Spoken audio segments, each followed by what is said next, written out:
Hello दोस्तों, कैसे हैं आप सब। दोस्तों, जैसे कि आप सबको पता है कि हमारे सोसाइटी में जो है भागवत हो रही थी, तो पहले भी हमने वीडियो डाल रखा है, आप लोगों को पता ही है।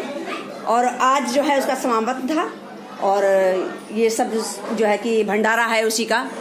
और दोस्तों, हम आप सबको जो है पहले हमने भी कहा था और आज उन लोगों से हम मिलाना चाहते हैं आप लोगों को, जिन लोगों ने इसको शुरुआत किया और जिन लोगों ने संभाल रखा है इनको, तो उन सभी से जो है हम आपका परिचय करवाते हैं। आप लोग देखिए और उनको जो है वो करिए। ये है हमारे तिवारी भैया साहब, जो इन्होंने जो है कि शुरुआत किया था। तिवारी जी, बताएं आप जो है कि यहाँ के बारे में, आपने शुरुआत की थी। मंदिर निर्माण की शुरुआत करी, इसकी नींव रखी और डॉक्टर पीसी हितकारी के प्रेरणा से यहाँ पर पहली बार सन 2000 में भागवत हुई और 2011 से ये हमारा भतीजा नवीन शुक्ला संभाल रहा है। हम सब लोग मिलकर के इसका सहयोग कर रहे हैं और विगत कई वर्षों से परीक्षित जी का भार हमारे चाचा शुक्ला जी संभाल रहे हैं और इस तरीके से सबकी सहयोग से चल रहा है ये कार्यक्रम निरंतर 23 वर्षों से चल रहा है। हाँ। और ये बहुत अच्छी बात है। दोस्तों, एक चीज और हम आपको बताएंगे, जैसे इस बच्चे का परिचय तिवारी जी ने कराया। इस बच्चे को हम लोग बहुत छोटेपन से जान रहे हैं और ये समझ लीजिए कि इस आखिरी में जैसे है, सहयोग तो सभी लोग कर रहे हैं, लेकिन उस चीज को संभाले लेना, उस चीज को, परंपरा को चलाना, ये बहुत बड़ी बात है। ये बच्चा जो कि उसने संभाला और चला रहा उसको, तो ये बहुत बड़ी बात है ना। तो ये जो है कि नमीश जी बताएं आप, जैसे किसने किसने जो है आपका मतलब सहयोग कर रहा है।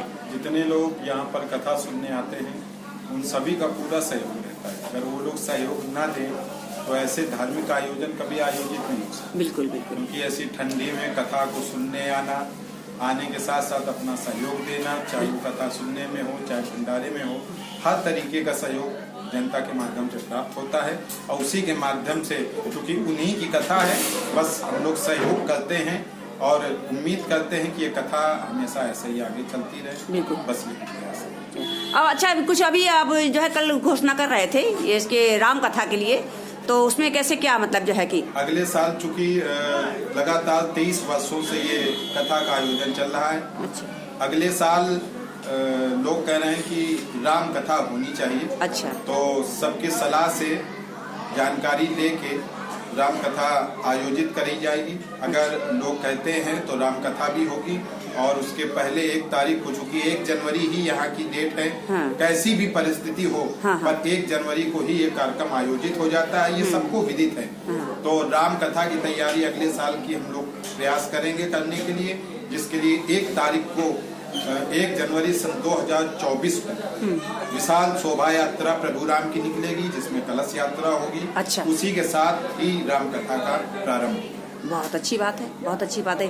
और जैसे ये चाचा जी हमारे हैं, परीक्षित जी बनकर के बैठते हैं, हर साल सुनते हैं, है ना, हर साल सुनते हैं। दोनों लोग, माता जी भी बैठती हैं और बाबूजी भी बैठते हुए, हर साल जो है परीक्षित जी बनते, तो इनका बहुत बड़ा योगदान है ना। किस तरह का मतलब जो है कि परीक्षित का जो रोल होता है, हाँ, कथा में सबसे मुख्य ये होता है कि कथा को सुनाने वाला और कथा को बैठ के सुनने वाला। तो व्यास जी ने कथा सुनाई थी और परीक्षित जी ने सुनी थी जी। यही 2 मुख्य किरदार हैं। तो व्यास जी के साथ अगर परीक्षित जी नहीं हैं तो फिर वो कथा पूर्ण नहीं होती। हम लोग तो माध्यम है, केवल बैठ के कथा का आनंद लेते हैं। बाकी मुख्य जो कथा है वो परीक्षित जी की ही मोक्ष की कथा है। इसीलिए हर कथा में पहले परीक्षित जी बैठा ले जाते हैं, उन्हीं के माध्यम से व्यासपीठ का पूजन होता है, उन्हीं के माध्यम से ही आचार्यगण लोगों की विदाई होती है, उनका पूजन। इस अवस्था में 4-5 घंटे लगातार बैठे रहना चाचा और चाची को, ये बहुत बड़ी बात है। बहुत बड़ी बात है। लोग नहीं बैठ पाते लगातार। जितना देखिए, शारीरिक श्रम, मानसिक, आर्थिक, सारा श्रम करते हैं चाचा। और इस श्रम का, इस उम्र में इस श्रम की जो है, हम सोचते हैं कि इस उम्र तक आते आते हम लोग तो बैठ ही नहीं पाएंगे। बिल्कुल सही बात है। तरीके से चाचा और चाची दोनों लोग मिलकर के समय देते हैं, ये बहुत ही बड़ी बात, बहुत बड़ी बात है, बहुत बड़ी बात। बिल्कुल बिल्कुल बिल्कुल।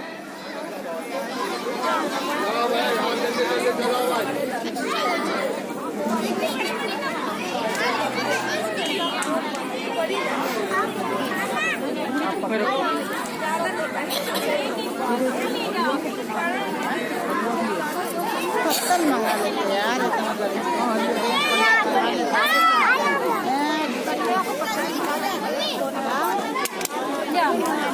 इतना वो पकड़े रहो उसको।